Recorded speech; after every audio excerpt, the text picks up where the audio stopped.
en África. Cuando pasa la cámara, no se ve fin. Y dicen teníamos 2 millones de personas. Le creo. No se ve fin. La cámara apunta a la última cabina, al último faro de luz, y está lejísimos, a 10 cuadras, 20 cuadras de distancia. ¿Cómo le van a decir a uno que metieron 1 millón de personas en la plaza de eventos del Simón Bolívar? Y me da risa porque yo estuve ahí. Y cuando yo iba a Rock al Parque, eso era una multitud que llenaba las 2 calles. Y eran 80.000 gatos, todos vestidos de negro y con botas. Yo estaba ahí, yo estuve ahí. Pero ahí, mi hermano, mira lo que hizo. Dijo, me voy a vender mis CDs. ¿En serio, Juancho? Dijo, sí. ¿Cómo le agrada a Dios? La gente emprendedora, hermanos. La gente que busca la dirección de Dios, y Dios le da una idea. Dios le dio la idea, vaya. Dese a conocer. Pues él se hizo afuera, puso un tapete, y como hacía en Londres, abrió la cajita del estuche de la guitarra, agarró el saxofón y se puso a tocar. Entonces había un papel que decía, CDs a 10.000 de adoración, y ofrenda aquí. Entonces, el que no tenía... Hermanos, miren, perdónenme, yo cuando vi a mi hermano hacer eso, le cogí respeto. Dije, lo admiré, porque eso hacen los varones, eso hacemos los hombres, no nos acobardamos, no nos echamos para atrás. ¿Quién me está entendiendo? Si necesitamos plata para sostener un hogar, oramos, clamamos a Dios y nos arrojamos a hacer las cosas. ¿Quién me está entendiendo? Pero Dios no bendice un flojo, Dios no bendice al vago. ¿Quién me está entendiendo eso? Dios no bendice. Si usted es ministro, mire cómo quedé yo en la garganta por exceso de trabajo. Pero ese exceso de trabajo, ¿en qué se tradujo este año que pasó? ¿Cuántas iglesias somos ya? 4. ¿Valió la pena el exceso? ¿Valió la pena el exceso o no? Gloria a Dios. Viajé 2 veces al exterior. Tuve que ir a otros pueblos de Colombia predicando el evangelio. Y eso se tradujo en salvación para cantidad de gente, hermanos. Y eso, la mayor alegría mía es esa. Amén. Pero Dios me sostuvo, porque el que trabaja, Dios lo sostiene. Pero si usted no trabaja, ¿cómo Dios lo va a sostener? La Biblia dice que Dios bendecirá la obra de sus manos. Dice que Dios bendecirá la obra de los vagos. ¿La obra de qué? O sea, que significa que hay que estar ¿cómo? Oiga, el Juanchito se vendió como 15 CDs. Bueno, para una noche está bien, ¿verdad? A 10.000 el CD. Vendió 15 CDs, se empieza a dar a conocer al pueblo de Dios, y le dieron además de eso ofrenditas.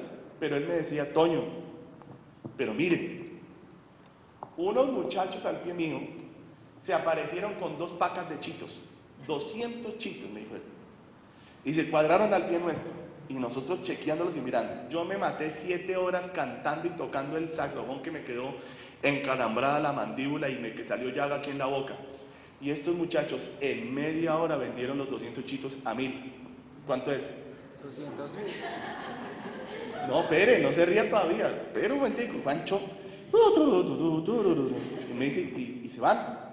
Y al rato veo que vuelven con 200 Coca-Colas. Y en media hora, Toño, desaparecieron las Coca-Colas. Y yo mirando. Al rato se van y trajeron arepas. Sí. Él decía, oiga, Toño, hay una gente, hermano, que hace muchas cosas. Y el cristiano muchas veces le falta eso, hermano, inventiva, arriesgarse. Cuando yo vi a mi hermano hacer eso, le cogí respeto, porque yo empecé mi ministerio en las calles, predicando el evangelio en los buses. La gente quiere el micrófono, pero no quiere vivir lo que el ministro ha pasado. ¿Quién me entendió? Puros cobardes. ¿Quién me entendió ese pedacito? Les da vea. Mano, Dios me decía, súbase a ese bus a predicar. Ay, papá santo. Bueno, buenas tardes, señores, no vengo a pedir plata. Imagínense. ¿Quién me entendió? Usted sabe cómo es la movida en los buses, ¿verdad? Prediqué el evangelio en los buses, en los parques, en los hospitales, en la cárcel. ¿Quién me entiende? En la cárcel. Y este año en México me dijeron, pastor, lo queremos en un evento con los muchachos, le pagamos todo y usted tranquilo que aquí no necesita usted nada, nosotros corremos con todos sus gastos. Hoy en día me invitan y me pagan todo, hermanos amados, pero ¿de dónde viene uno? ¿De ser gallina? ¿Le he comido yo cuento al ayuno? ¿Le he tenido yo susto a las enfermedades? ¿Por enfermedad he faltado a cultos? Usted me viera, hermano, en Oraves. La única vez que yo llegué tarde a un culto, porque yo no era de llegar tarde, eso sí se lo digo una vez, yo en ese combo no me metan, no pertenezco a ese grupo. Oiga, hoy vi gente antes de las 10. Amén. ¿Me dejan felicitarlos o no? Amén. Reciban una felicitación de parte mía y del Señor. Amén. Amén. Amén. Lo lindo de la vida no es cometer un error, lo lindo de la vida es corregir el error. ¿Qué me dice amén a eso? Amén. Claro, porque dice la palabra del Señor, tengo contra ti que has perdido tu primer amor. Y le dice Dios, mira de dónde has. Significa que el que no tiene el primer amor es cómo está delante de Dios, de pie o caído. Caído. Y luego le dice Cristo, vuelve a hacer. ¿Las qué? Cuando llegabas temprano, cuando orabas, cuando salías del culto a seguir orando, predicabas el evangelio, comprabas volantitos, eso se llama primer amor. Y muchos lo han perdido. Y creen que están en la gracia, y están en una desgracia.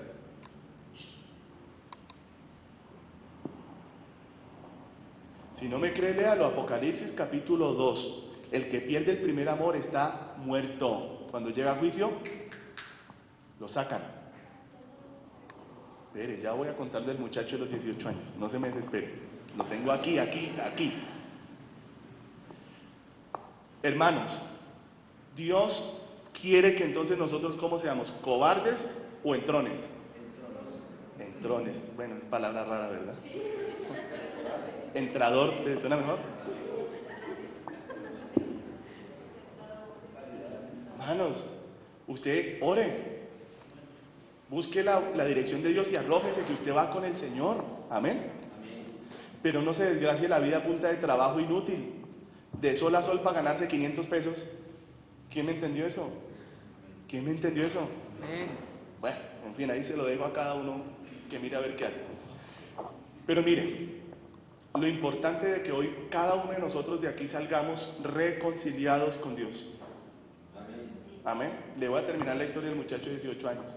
Estoy en México, prediqué acerca de cómo hoy en día, en esta generación, los muertos están resucitando y nos están hablando de que fueron a lugares impresionantemente bellos que nosotros llamamos como el tercer cielo, pero que también fueron a un lugar como espantoso, donde la gente gime, donde la gente llora y sufre, y ellos volvieron a la vida.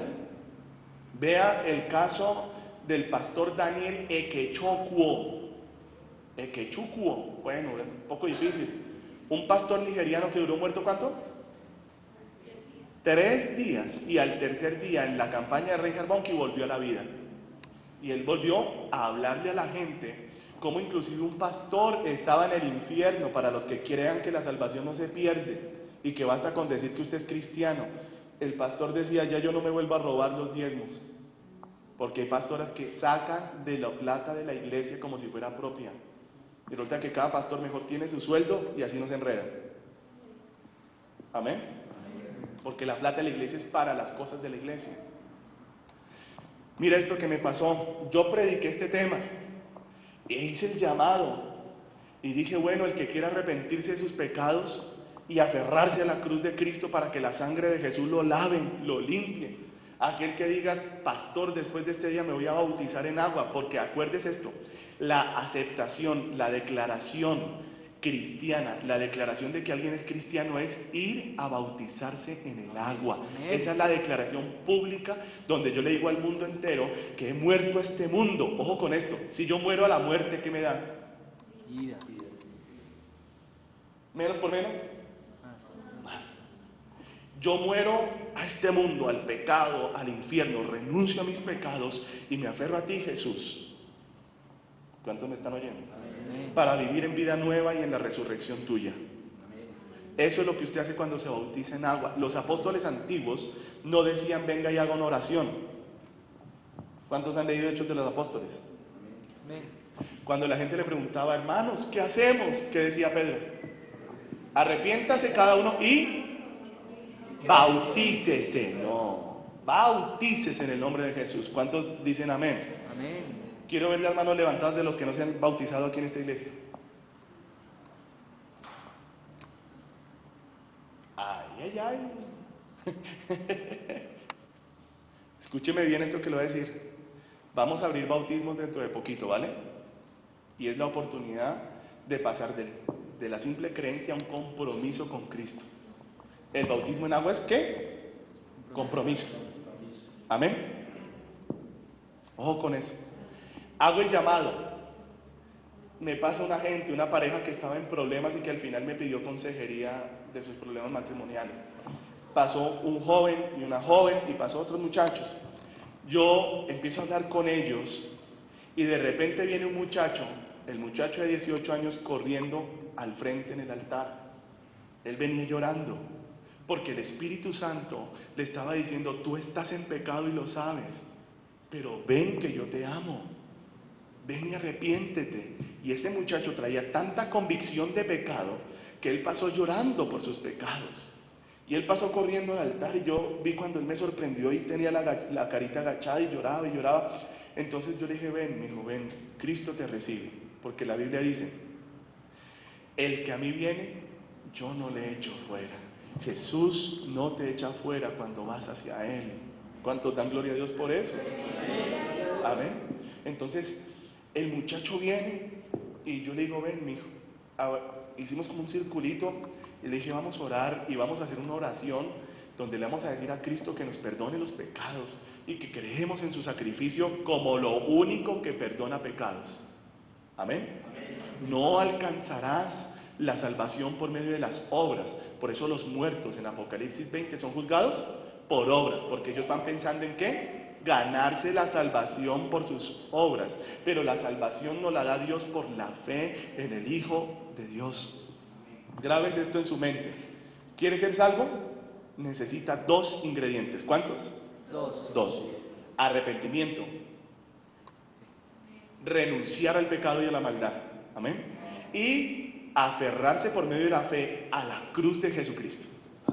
Sabiendo que solo su sangre paga tu pecado.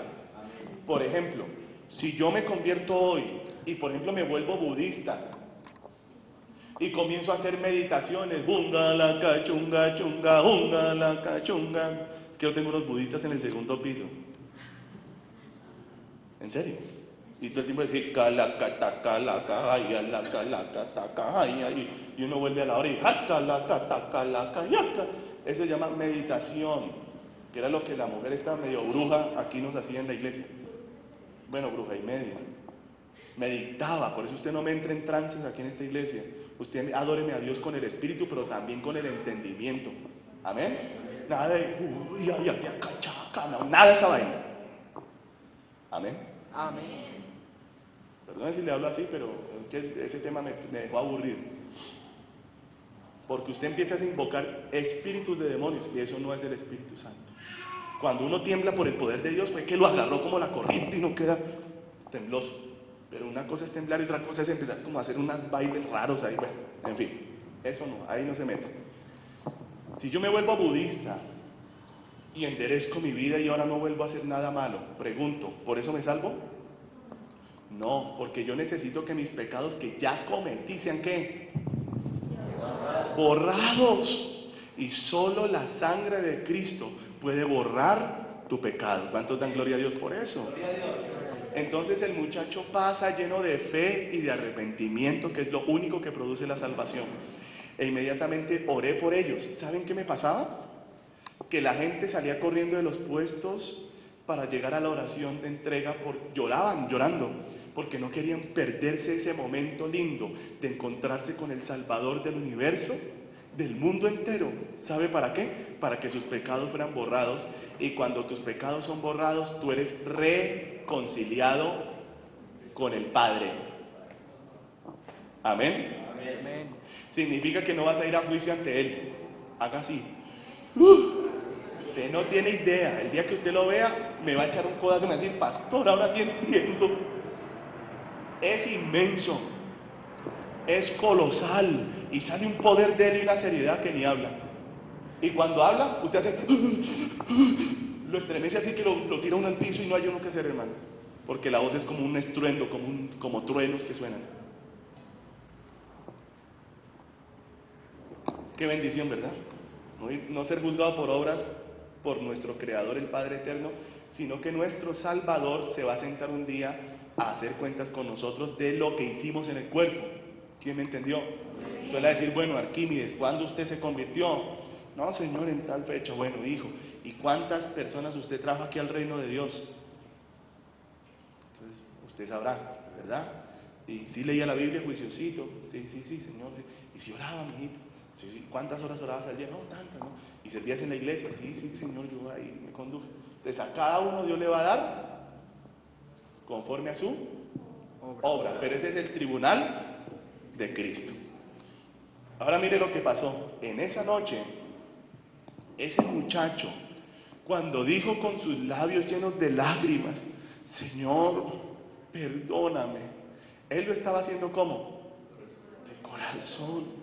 Perdóname que embaracé a esa muchacha, y perdóname mis pecados que no tengo ni cuenta de ellos. Y él lloraba y le dijo, pero lávame con tu sangre, creo en tu cruz, que por medio de tu cruz tú me reconcilias con Dios. Y él lloraba y hacía esa oración con todo el corazón. Terminó la oración, oré por él. Dios lo tocó poderosamente y empezó un mover de Dios, hermanos, pero impresionante en esa iglesia. Eran más de 1000 personas en aquella congregación, en un pueblo de 80,000. ¿Es grande? Si esa iglesia estuviera en Bogotá, ¿cuántos tendría?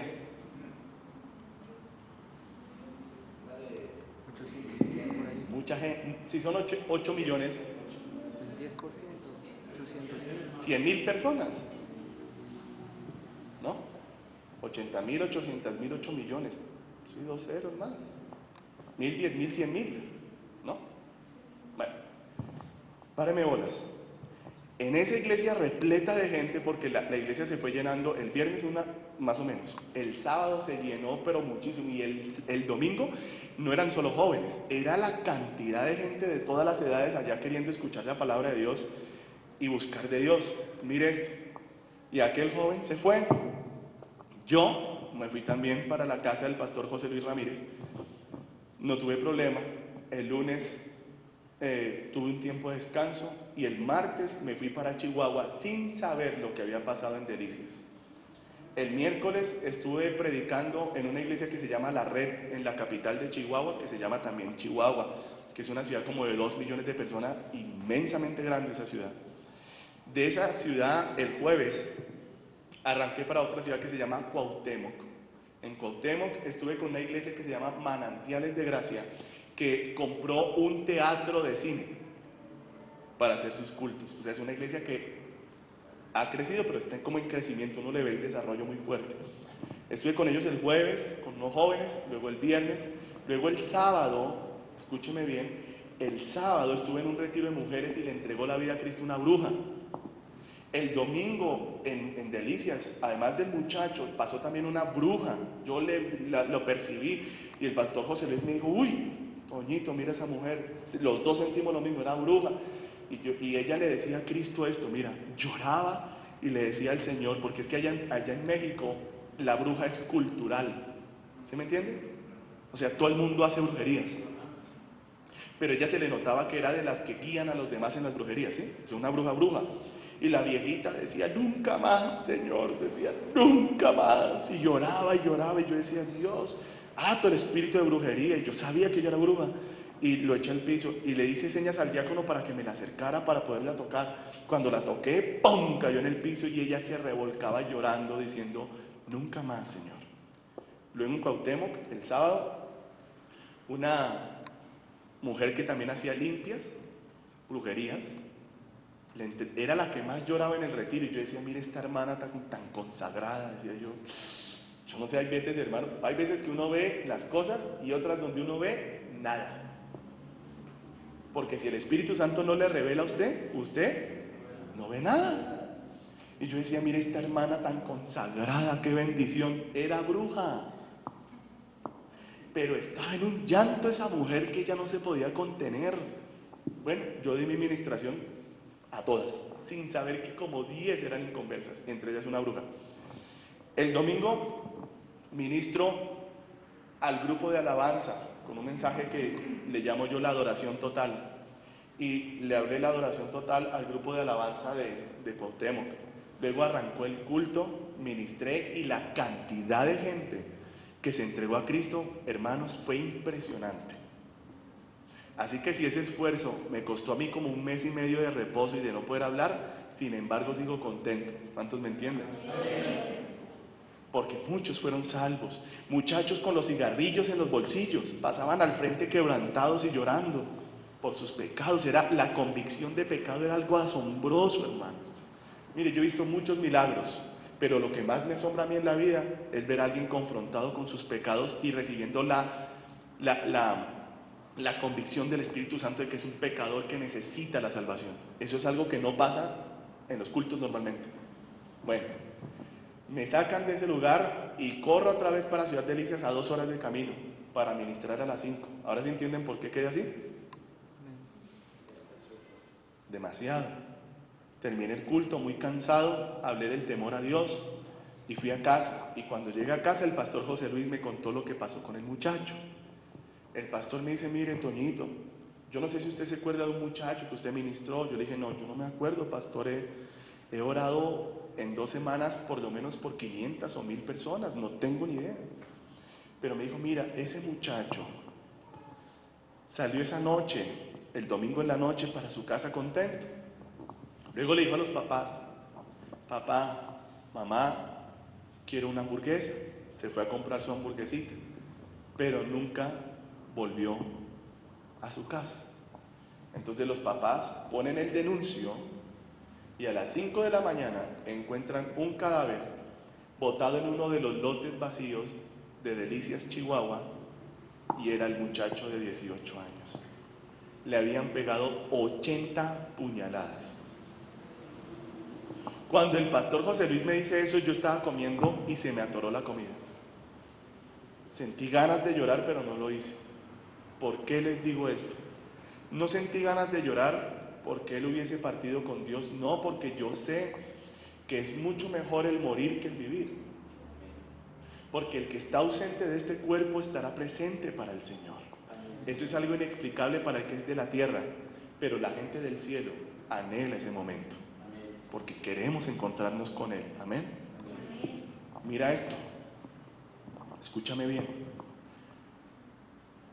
Inmediatamente yo me sentí llorar porque pensé en toda la gente a la que le rogué que recibieran a Jesús y no pasaron. Y dije para mis adentros, Señor, de ahora en adelante cuando yo predique el Evangelio, lo haré con tanto amor y con tanta claridad que todo el que vaya sin ti te entregue la vida, porque no se sabe si es la última oportunidad que Dios te da de enderezar y de ponerte a cuentas con Dios. Yo no había vivido algo así y por eso me estremeció muchísimo. Dice el pastor que la mamá del muchacho estaba con un llanto terrible, que fue algo trágico porque ella llevó a su hijo a la morgue, y después a la funeraria, y dicen que cuando estaban preparando el cadáver, eran tantos los agujeros que el cuerpo no retenía el líquido que le echaban al... ¿Sí me están entendiendo?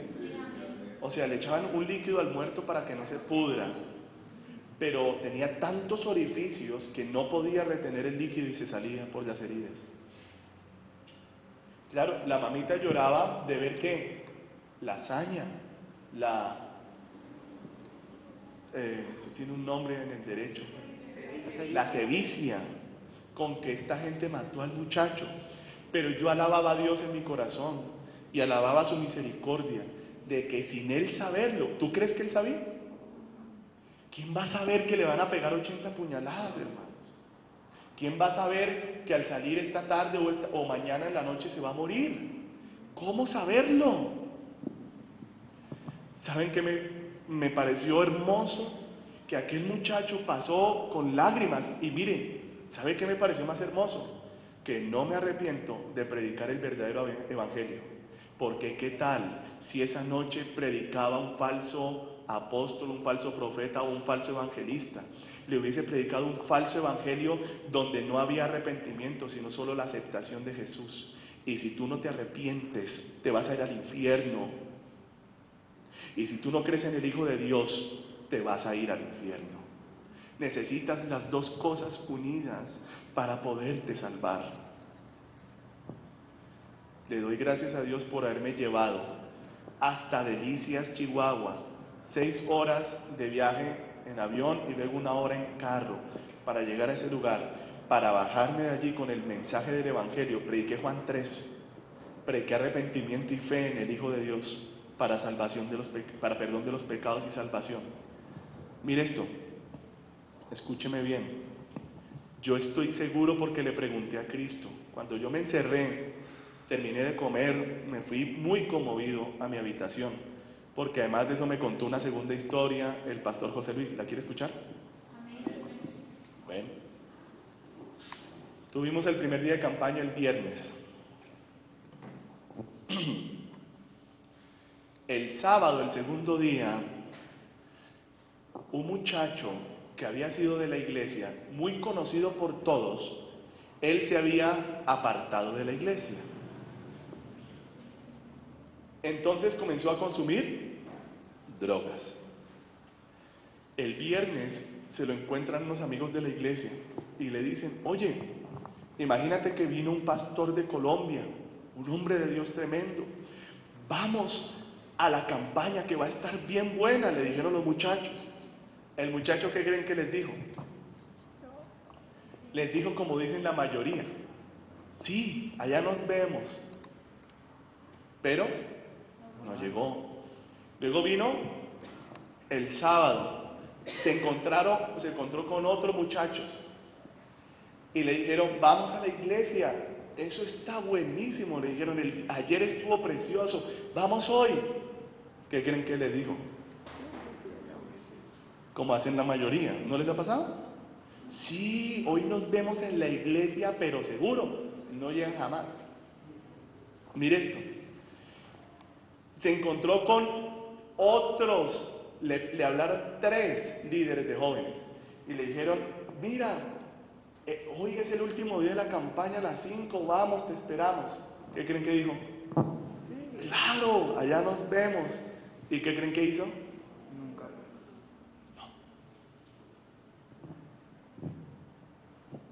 Esa misma noche, cuando el otro muchacho estaba muriendo con 80 puñaladas, este otro muchacho también estaba muriendo. Se había aplicado una sobredosis de heroína, de droga, no sé, o de cocaína. Algo había hecho que se le había pasado la mano. Cuando él siente que se está muriendo, coge una carpeta y hace como una especie de últimos pensamientos. Y él puso en aquella carpeta, que me la mostró el pastor José Luis. Debía haberme traído, ¿verdad? Sin embargo, no quise traérmela, la verdad. En la carpeta estaban las últimas letras del muchacho. Y él decía: mi peor error fue verme alejado de Dios. Ahora otra vez los demonios me hablan, puso allí. Luego alcanzó a poner unos mensajes de texto, uno para sus familiares, y les dijo: no cometan el error que yo cometí, busquen al Señor, porque hoy muero por haberme alejado de Él. Y murió. La diferencia entre los dos es que el uno tomó una buena decisión sin saber el futuro, y el otro, con el mismo grado de ignorancia, tomó otra decisión. Miren, la Biblia dice que de tal manera nos amó Dios que nos dio a su Hijo en una masacre, en una cruz, para que todo el que en Él creyera no se perdiera, pero tuviera la vida eterna. Pero dice Cristo, pero esta es la condenación, que los hombres, no Dios, amaron más las tinieblas